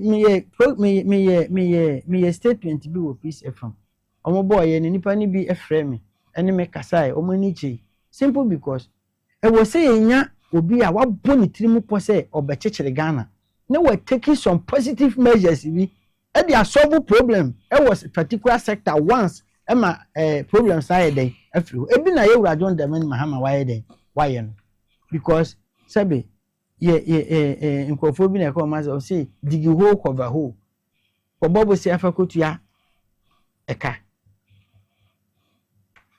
ubobo say na oditua eka unya ahwe because time bi eka no te Ghana for so a irrespective of sector kura wo no tembi a wonso ahochen bi dey ebeba wo so anu nti esa na ti a asere kokko akuafo apa won chew kokko na se be na ye stack na egu ho ni nyina no kokko bobo sia se yemfa entua old price en dey emfa ma wo na foforo na ye ba ne de yenhwe na yenhwe world market price na bi ene ejina no na yenhwe mu ni yemfa mu 7 yemfa mu 70% and can very make but then the year no we cocoa now Ivory Coast number 1 Ghana number 2 Indonesia good eka ho Indonesia now so here Ivory Coast omote 2.3 million metric tons Ghana yet is 650,000 metric tons good Indonesia 640,000 metric tons good now no Ghana here you cry Indonesia betumi atu yen e we second rank no Ecuador 375,000 metric tons. Cameroon 290,000 to 300,000 metric tons. Nigeria 280,000 metric tons. Brazil 296,000 metric tons. Peru 160,000 metric tons. And Dominican Republic almost so Colombia and so you were other amanya almost so but you know to me about the first 10 these are the first 10 countries including China and all some of including beyond so and me da say what team produce this data they support argument me yen and aban ehia simple no owie no at the end sky you see the ma wom no we are paying 90% of the FOB price na e dey akuafo and you members of parliament ekwan ya yewura alejona bo atete and for instance one radio station yours won na me e chere me constituency for say me no wom yewura samson he no wom yewura kan no wom MPs ne de ye no ye nkofo because ye support ya ban say wonti koko was but let me tell you one enye edo na ye no wom but ye hwe the record so am MPP from be set the to it is only MPP aban ena Ghana ha womtimi atokoko ebo kato aso emfie dodo bi omoye den ebaye na saa ka na motokoko na mo bo na mo de to ho no ubi say saa ka no aban ne sesa ya amoko no mo sesa ka ne de koya na wudi jan disi aban mo jan disi aban ye baye ye na boda wo mo mo chei say koko nko a say be bosia yakoje bosia 850,000 tons so dey fair breach say e ba be tokoko at the end ye to koko no e ka 337,000 tons yenti mi amfa koko na anye den anko ma ba bi e kwaji sika no nso anye den na ho enu nti ye ba ye won sika de ne yemfa nkotu asa aka no e ka na mudi ja ye koko na ye to no na ye den ene ye de tutu e ka no enu nti se su sanso oboni bi e ba eni kwan se mu mom na mko gina bonten so na mko pae se akonfu because obi wie bibi no de boni bi ba ya eye mu mom na mko so mex no enye NDC aban na ye de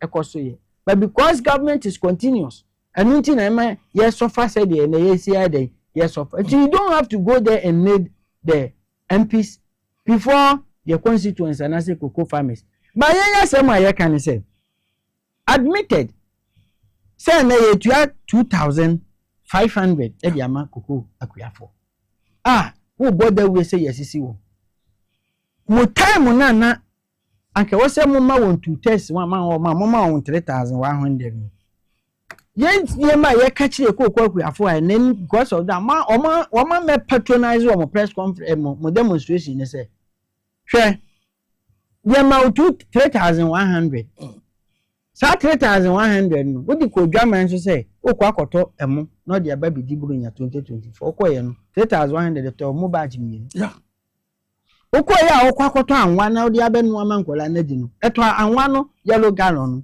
eto mienu sa time no 3,100 ni ye to cement baako 120 Ghana cedis o mikro ma control we bi kwa na 125 anyo ross yo ntimi nto cement na ye ntumi nto enena ye de ba 2,500 enne Ghana ha uko edwamu a emu a ne bo den pa no wato aye 530 awaya ye kan wanse ma ne ye to 12 million enne ye to 500 eti motivation kura ye de makuafo ne se hwe enne ye sika de no because of a good economic measures aye wura John the man mama ne ato force ndi abanti no ukura scan ketewa bi a scan mu edey emu odu eti wo de to ade a wunya mfaso ye den e di free so anu nti ye se ye kuafo ne se mo nsom o sense o banpan Muhammad ye wo abase oba be ye kuku obeye ni yie ana wa ye bida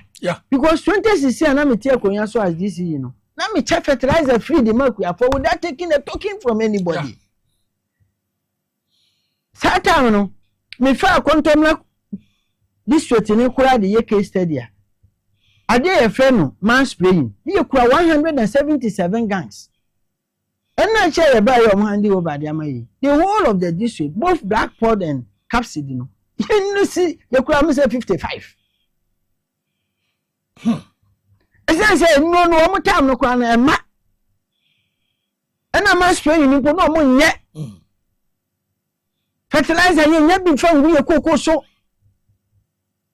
yen tamu sabe o kai say mienu ye course in secondary school ni university mo say dey koko boss scholarship na ye den eko no kwasem and the president say we introduce koko boss scholarship MPP tab ashiwura akufo beto kura dia kogun okoko ase no eno so ye buachi bidi and na yate so and we be frame was so to be 28 Ghana cedi as compared to time and to no 60 Ghana 65 70 eno nti yen futu a ye de man yakuafo no wo mote yase na Oheneba ade emu de pa mpo a me magire wi say e wo se me bo maban John Dramani Mahama bo na chidom na hihye pa na wo se wo de back ebe change ebe reforms kokoko sector no as a member of parliament many senior members of parliament honorable Akando Ramsey yi honorable Achampom na yetimi pressima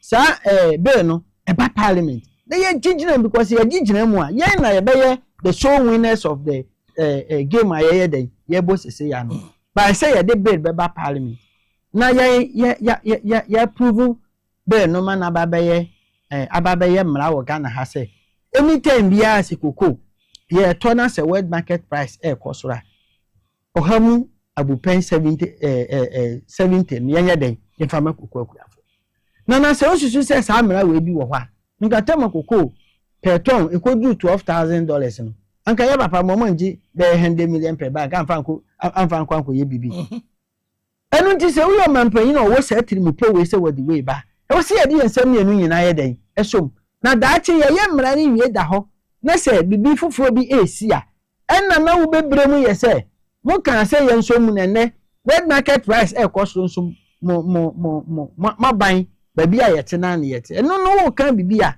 ye be den ye beti wase na no krompo no because our president is a listening president and this is so on records ye ina tena kokko green area me akontomla e ho na ye wo me tena akontomla ko school class 1 eko secondary school akontomla secondary school na manko onto aso but me hu say atwam 3 months akontomla ko me fa me nanye den ensi hoda enu nti ade bi ye kokko asem between NDC and PP no then nim and a shocking me surprising me say who will be on the convener of a NESA demonstration koko a poor back kura when day nibi is what koko asem oyo oni koko poor back it is a consequence kura dey okura kan se koko akuafo face no ono kura no nibi na sesebe obi aye from MP wa kontom no ko kire ba bia na fuwo na wo ko kire me ba bia mafuwo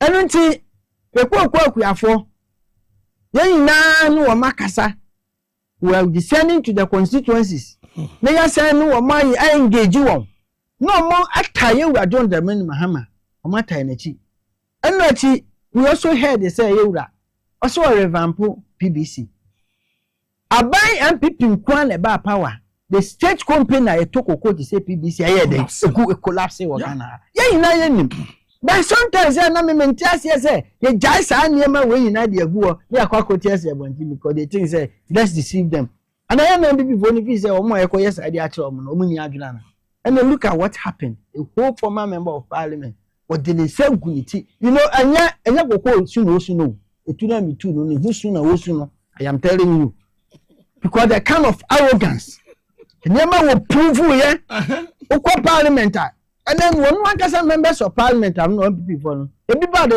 they come and shake me first now you mean say you be ya kwa ni say nipa ba kokora be win we ha it will be Alex John Obuatete no you say na won tratter ya this for ya na ye jeja ya ho na ma otimi ye 2 times member of parliament etunam tu no ehusu na we be say so because I expect say ono na be say be gina about 2028 wa kontomla and me time bi ameka me ye post conscious and now me MP 2028 and I'm not the candidate for NDC because say bi obi should show interest so ba na ye pre na me wen na ma ye candidate but say nya me kwa na me ye candidate say me no obi kwa primary say me ye candidate whoever comes now, I will make sure this in a bed. He can never become a member of parliament again in our constituency. But ya wusu na where dey wusu no. Enye kokwa kuafo no wusu ama wo mo. The pain, and na wusu. And you shouldn't say, oh, is there? Yes, you could be obedient. I would have hoped you could throw me. What dear you know, was so on the soon. This is exactly the demonstration. I say, away. And I can't talk for Quebec demonstration. What kind of a tank or moon? But remember, the MPP say, Omo commander in chief, our western of the former MP of La Contoma. I greet him, baby, will be a mechano, or soon as we are. I could afford him, and I will see my woman. And he say, so Yama, Yantry a boissy. Now, baby, on bedua, and piece no more target woman. So we call we afford was say body. I'm so better to better you as something here. And can you say something? I call why a member of Parliament for about 6 times no. They say about 20 aqua blame entire kind of the cabinet minister of the region. So Coco wins no say about and they should forget because the farmers are sale with us. And they are sale with the president of the Republic of Ghana. I am making sure say when you pay bayano. Try I will host them. My site will has to say here. See, Bosia and people for Kwaji. I debate Coco rehabilitation. Pollination, yes, sir. Young course, if you are contaminated, could be pollination, do a send a year. Company be an air fell on Afranek. Baby, I declare irrigation. The woman need you or duba, woman need you away. Okay, Cambo Musica, Bossia Quadi and Crown over 600 million Ghana cedis. Ah, says you can you 350. As when Okoba Wakrum, Okotanukrum, Oko most of the areas are. Afranek and on your quacosi, or Mudoko, ni Chako, ni Buiana, or Mokobuami Biaco, and I'm no say, I sat down a secondary forest. And I could afford or Manca say, Yanica cracker. Until when all these things were happening, and I'm watching, and dear Namuya de Mago, for. Then I say, you were Mahama, but not a Chile Ghana. Now say, Sabignon, the Boa Payimpo.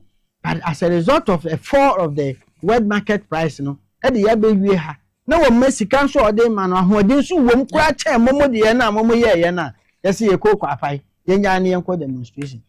We leave the demonstration to the people of Sefi to judge. Okay. Because they think say, no mukubu yenimasi, Nanya no mukubu yenimas, or man and ekubu womanimasi. But the people are free or Emra and Guasiano Ecom one cassa. The fascinating wardrobe from Medimosis.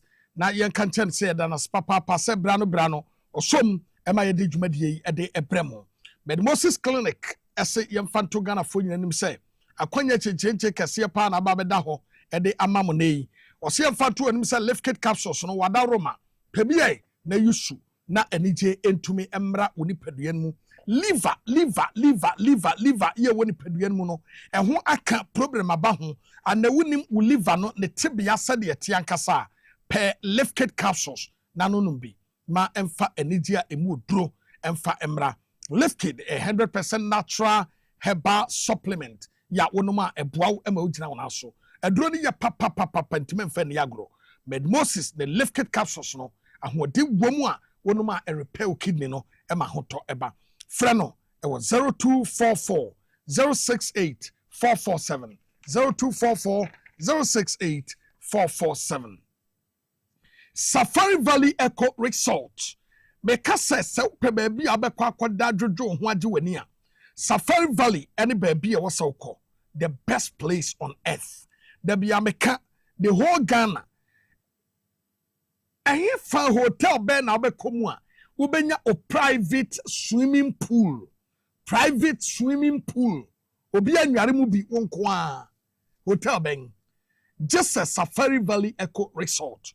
Na emwadume wowiase nyina bi wo ho wobehu adoa wansane kokote wotwe ene mwadume wowiase nyina wobehu bi ewo ho ehonye zoo eho ye Eco Resort etikọ na kokogye wani wo ye wedding engagement birthday party wo pe ba bi de nkwada na conference ha Safari Valley Eco Resort and also all kinds of plants wobehu bi nso ewo ho omo adukrom okre district eho and omo number any 0596 914394 0596 914394 Power Specialist Seba Hospital Mami Beatrice Akosua Edua ya wadi jirika jiri member duro na ba wadi aba enti eyanum se duro ni bi da bia me ka kire mo se eduro bia ni Ghana ha nam eche jirika jiri eye member duro papa wonuma ebo member ho ban ema bema ye bema mu na esiesie no ema anije etumi eba Hebatin mixture no eno so ewo ho ya na adwuma ye ne se boama ne member nyina ebustu wo mi immune system no ema ye very strong it kware ko boost to immune system na ahoden emra ni padua no number no 0244 54 44 22 0244 54 44 22 X natural mineral water insurance sanity your cassia no medium no and your small no and your round one at a ball no and also wo ye wedding engagement birthday party a year program bia we biano can who say a X natural mineral water simply natural and I a celebrity pebinom na NCC ni peduano Ghana ha bebia obekobiano obenya bi ubowura mecom shop mecom ene more ni nyina no a obenya bi ewo ho stores ni nyina no obenya bi nso ewo mu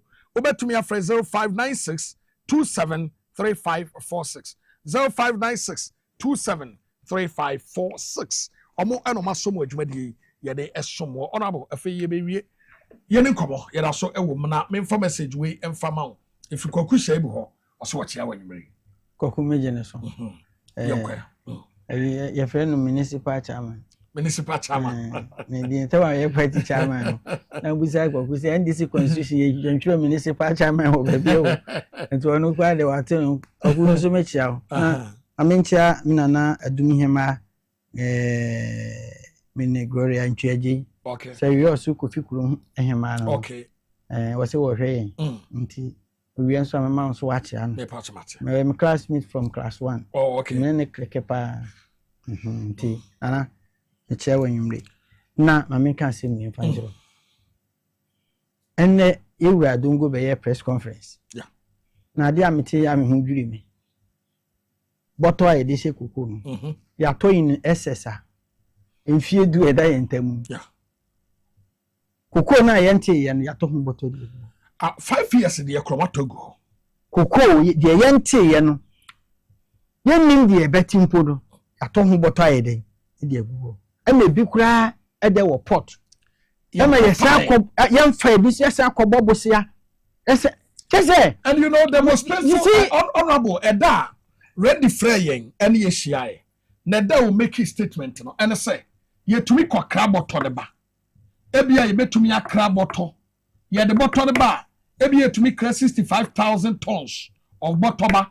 Near Coco 11,000 at the Akano, a cow. The following year, near Sako Craft for bread you go and young quay. Oh, because we'll be business. I don't see what to wear. Sanya my way, and I'm MPP for now. And where me can will piece from say, Momo to me for Coco once and Cassa or more could get jolly Momo Huffy. One in no more and a hoofino, a batawam till the kingdom come. Well, I deal when we na near my yan suena, ye be mako cook a fire day. Near would to cook we are for bonnet. Share cocoa rosa, you were John Mahama. The years of 2014, 15, 16. And of course, if you are Yaquine baby, and your cocoa rose near the cocoa rose. Nyanka said, and the Yaquine. I started from Bopa Junction to a day walk 2016. And the cocoa rose. A mobile almost say, yeah. And then forensic audit. 2 good years na in see kwan so. Time wo ma green light say contractor ni nko no. O ye kwan na ka kra man na du atakuru ye kwan so. E na contractor ni jai. E na me ne wo kasai. O ma ntimi anya kwan. E ho na ne ye wura ammonia adawroma. Me ni di nkomo. O he say dey wasi aye kwan. Ye friend no mfuturo asphalt. And then because of that, so furious now, quantum 1 hour, man, would do a quantum. Sadia, when you now cross you, now you are legend of what 10 hour MPO. One finding some unity and soon. No, agree. An MPO, yes, say, an MPO, yes, say, I'm no better higher program. No more video. Yes, sir, and then my baby. And see, I am putting this before Cocoa farmers say, you are done the money, Mahama. When you are moving, I can bonnet. odokoko ku afo 10 na tade e kwa sabe ye den hye no na obesiesie koko esem ema aye krabehwe ema daache enchirima because na me ne oti hei se me dream me ho chen me ba ma wo no a na me nipa bonefo no kwasem. We should think of the future generation and only the mandate of every penny be our bushia be or say where they where etinana. I am telling cocoa farmers. Okay. The title Western North. Acquire ni dua cocoa. Say first and anka you can cocoa ni na. But as a result of in fear what trade me, you cocoa plan. Now winning cocoa rehabilitation. The whole Western North. I can't only try cocoa bupa. What do I know of this machines no different can buy. As I say go about cocoa no nim ho. Do when one say machine say try cocoa in cocoa so ya. But we have a certain member of parliament then, and they work opposition. No, there. What lead crusade against anybody on the day. Okay. I am telling everybody, I shall phone in an unknown cocoa and I him mamo. Everybody say they should calm down. No Monty, I don't demand Mahama say. Obey send your money pepe and many in a day. As soon as so. Okay. The cocoa board scholarship for the school, never send about back. The fertilizer, and I'm quite sober. In Yobe so. Wet market prices so a cost of Bayamra. One city that should be a de afford the Ansubeto so Eddie Amao, a Dachi, Eddie Amoton so ya. Thank you very much. Yeda honorable Pius and Kwa Ase. Wayamra Shebe Jenny Edimaseshi a contomra. Yedana se papa passe no be crazy occasion. A major air come a few fair beer produce this show. Confida boy, Eja Camera Raf and Peter Ewoho. Ena Imano Kisi and so ewo ho omohwe ye boa ye madwumadi ye de esomo ena ye mfasana emfama honorable minister gender ye Agnes Namumu Latte ena Nana Susubribi CEO and owner of Aboboya wono so ye da na sepa so beka ho ena ye honorable MP for Kontomra so no so be wi adwumadi e de ma ye midin e de Okumangra di ones Oheneba Boamah Bennie adobdoya on Thursday ye besa hia same time near din komo di omo de beba no eye fon a ye bebo omo pa e wo krum ha amomo hu say yes problem omo de yewura mu ne ye nyam free mu ye da so shock ni mu ya ye bobo ye. We will still meet. I greet you tonight. Bye bye.